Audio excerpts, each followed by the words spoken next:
ni waombe wananchi wote, hasa walipa kodi, unapoanza mwaka 2026 tunaanzisha mfumo mpya wa kodi za ndani,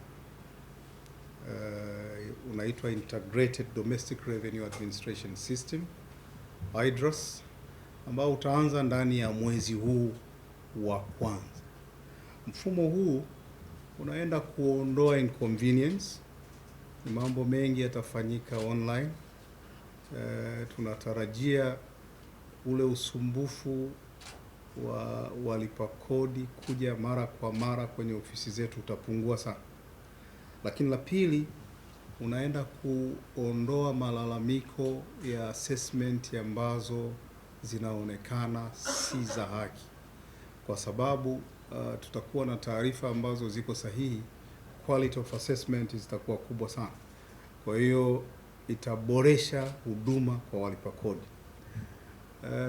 Tumejipanga, tuta interface na systems nyingi, kwa hiyo tutawajua walipa kodi wengi, lakini pia tutakuwa na maamuzi ya kikodi ambayo ni data-based tax decision, tofauti na baadhi zilivyokuwa.